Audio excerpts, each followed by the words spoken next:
Guys, welcome back to Between the Ropes TV. Today, we're going to be looking at the featherweight division. We've had a couple of months of shocks, if we're being brutally honest, and it's certainly had a damn good shake-up. So I'm not going to mess around. We'll get straight into it. Who is your number one, Ray? For me, my number one at that weight class has got to be Navarrete. When you look at what he's achieved, particularly when he come up from super bantamweight, I mean, this guy, he had a stretch. If you look at these last, there was a stretch of 8 fights there. 7 of those he won by stoppage, and he fought some good names. He fought Isaac Dogbe twice. He's fought. He had that fight with Joey Gonzalez. He had that fight with Diaz as well. Each of his fights, he's looked dominant. He's looked very convincing.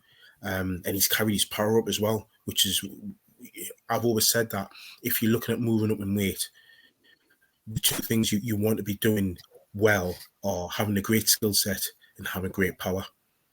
If you can translate those skill sets to the next weight class, you'll be doing well. And I've been very impressed with Navarrete.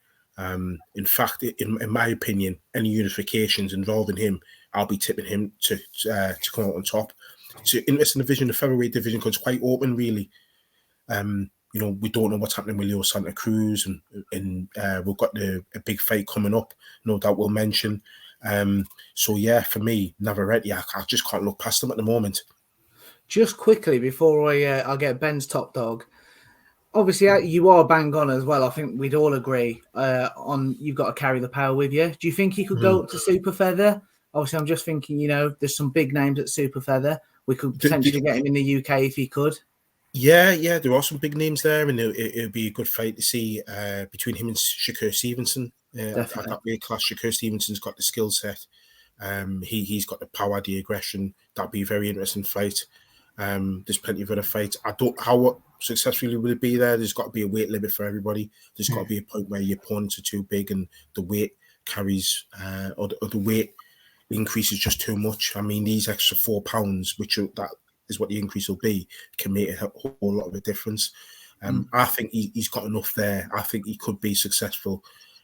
Whether he would clean up there, I'm not too sure. But that's more definitely not.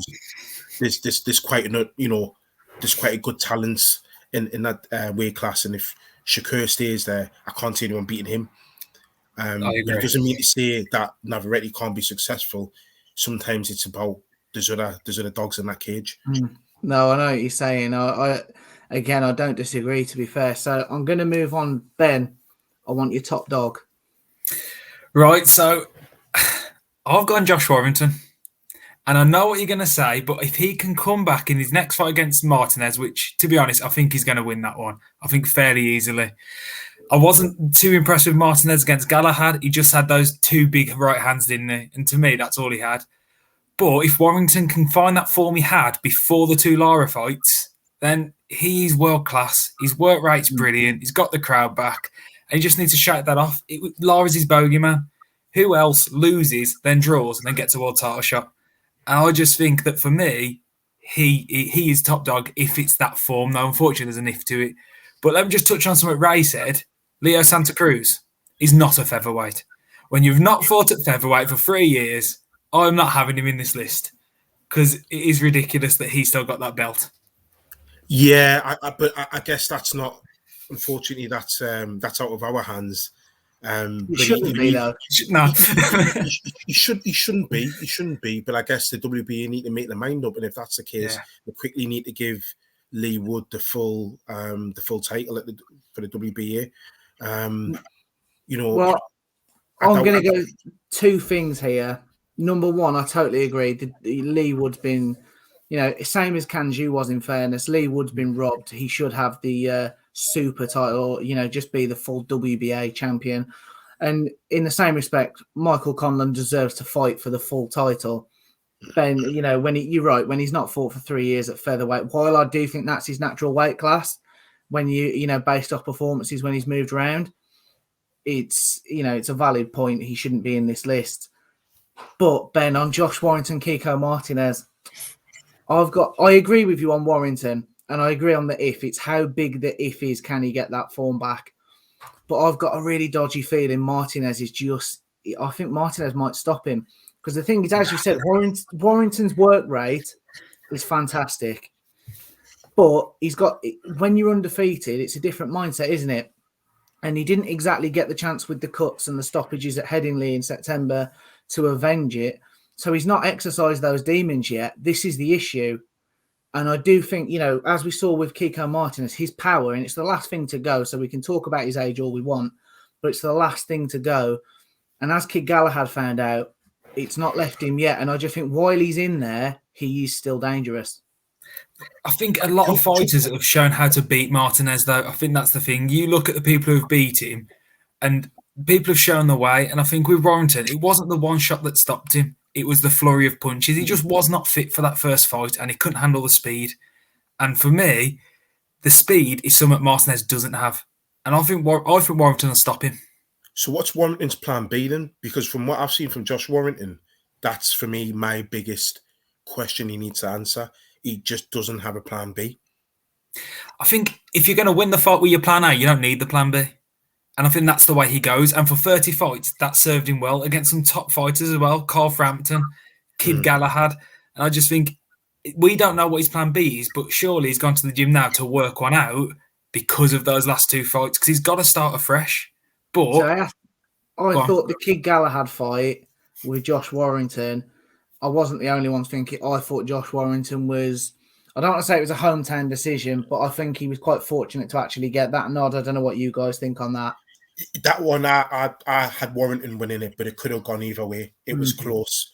The Lee Selby one, you see, the thing is, I hate it myself when people do this, but when the fighter gets a defeat, all of a sudden the previous wins get scrutinised.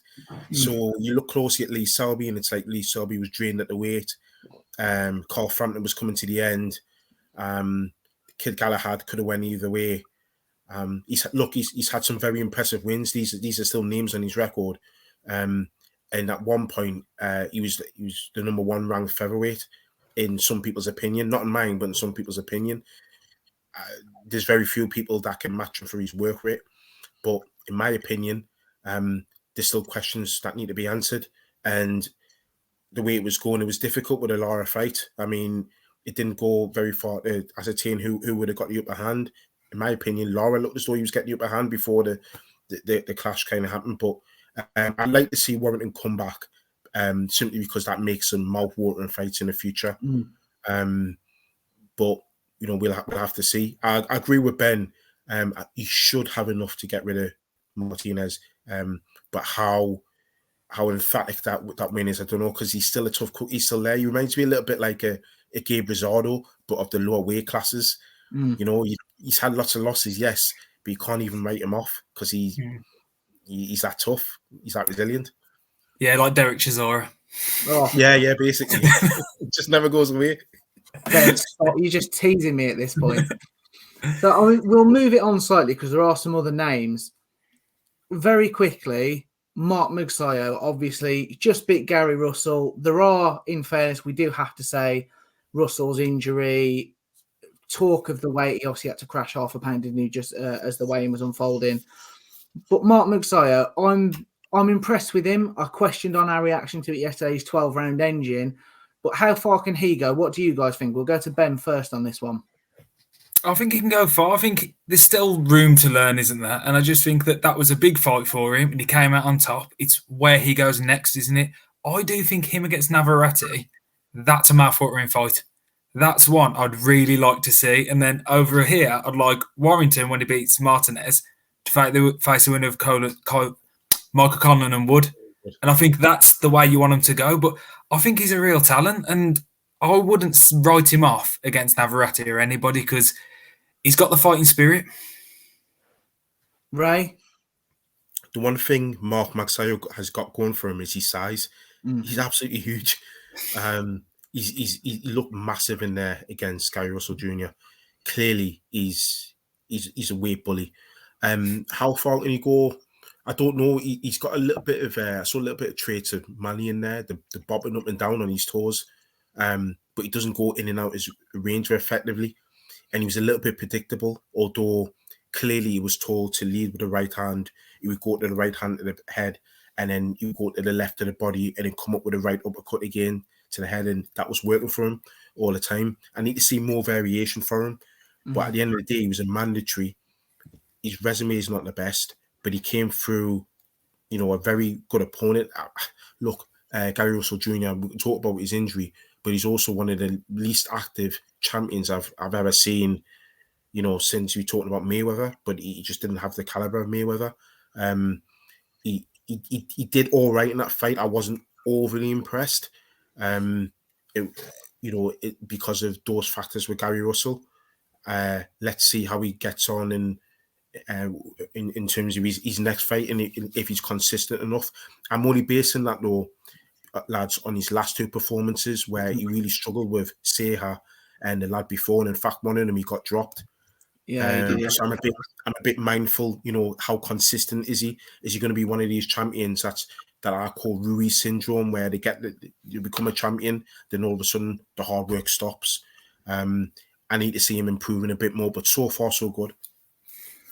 No, I'd agree. I'm keen to see what happens next. I actually wouldn't mind. I don't know what we'll see out of Gary Russell next, but I wouldn't mind seeing that rematch, because there's been a lot of talk last week about him being the longest active reigning champion. But active's the key word, isn't it? As you said, Ray, yeah, we talked about it in our videos. He wasn't very active at all. True. We'll move on, because there's a huge UK fight that obviously has global consequences, but Lee Wood and Michael Conlon, I am very excited about this fight. We saw the press conferences last week. There was the needle in there. There was everything, as certainly as British fight fans, there was everything at those press conferences that we like to see.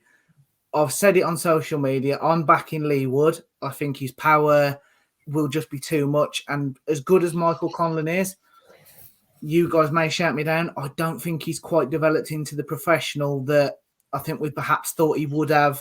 When the name came up and he was turning over, I was very excited. I don't know if he's quite delivered on it yet. We'll swap. I'll go to you first, Ray. Thankfully, I saw you nodding a bit then, so I'm hoping you agree with me. I struggle to get my head around Michael Conlon. I just can't seem to get into him at all. He was a good amateur, but he's going to join that long list of amateur champions and decorating amateur champions at that, who just seem to struggle in the professional ranks. He doesn't have enough power. He was caught between weights, super bantamweight, featherweight. He's decided to go for featherweight. I can't see anything that he brings to the table which is going to trouble Wood. I really can't. He is quite skillful, but so's Lee Wood. And Lee Wood's got a decent jab, commanding power, and he can box as well. I just think Lee Wood's all wrong for Conlon. And Conlon's going to have to be on his bike for 12 rounds, be evasive, be on the outside, and I just can't see him doing that. He might be quicker. He might win a few of the early rounds, but Lee Wood will get into a rhythm, catch him, break him down. I wouldn't be surprised if Lee Wood stops him, to be honest. No, I'll be honest, that is my prediction. I think it could end up playing out quite similar to the Kanju fight where Wood obviously won the belt. I think it could be very similar. And Wood, with that power, at featherweight, he's a trouble to anybody. And, neither of you have picked him as your number one. So I wouldn't either, in fairness. I probably would be between Navarrete and Warrington, depending on what he can bring back. But Lee Wood can more than gate crash that scene. I mean, Ben, do you agree with us? Do you, what are your thoughts on the Lee Wood Michael Conlon situation? Well, I think first off, when Matchroom announced all their fights, this is the standout fight for me. It is a great fight. And I honestly thought Lee Wood would be going into this 100% favourite. But like you say, you put your social media posts and you have a look about, see what it's like. And do you know what? It's 50-50. There's a lot of people, more so, backing Conlon than I thought there'd be. And there's more Irish backing Wood because they hate Conlon, which did surprise me. But I don't, me, I don't like to disappoint. So I'm just going to say it. Conlon's going to get the victory in this one. I honestly believe, I've got this feeling it's going to be Kambosos Lopez. And Conlon will be Kambosos. I think Wood's going in there. Wood said the pressure's all on Conlon. No, it's not. It's on the man with a belt. You've got to defend that belt. You've earned it. Now defend it.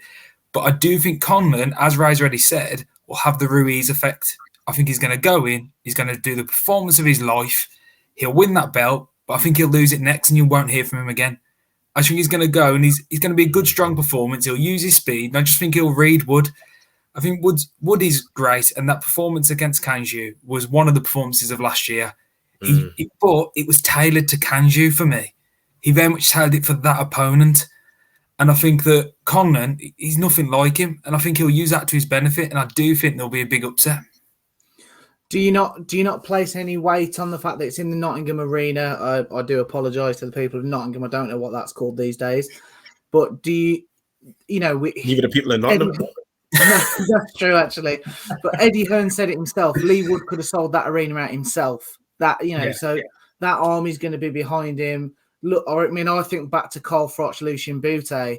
That atmosphere was pretty impressive. And I know Conlon's been about a bit, but do you place any value in the fact that it's in his hometown and he's going to be going for this, isn't he?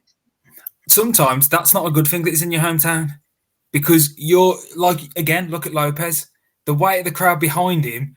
He went in with such false expectations of himself because that crowd was telling him he can't lose, and he believed them. And I just think to myself, this could be the same for Wood, because it's what he wants, and he could put more pressure on his shoulders thinking he can't disappoint all them fans, whereas Conlon, he's not got the belt. It's at Wood Stadium, let's say. He has nothing to lose. Wood's got everything to lose. It makes for a very interesting fight, and I mean, thankfully now we've finally got some boxing coming up after this weekend. Yeah. So we'll wrap it up there, guys. Thanks ever so much, Ray. I think friend of the channel, if we'll call you that these days. No, thank you very much for having me on, lads. I really appreciate it. No, super. We madly appreciate it, mate. Obviously, thanks to you, Ben. Scott will kill us if we don't say it. So make sure you hit the like and subscribe buttons, and we'll catch you on the next one.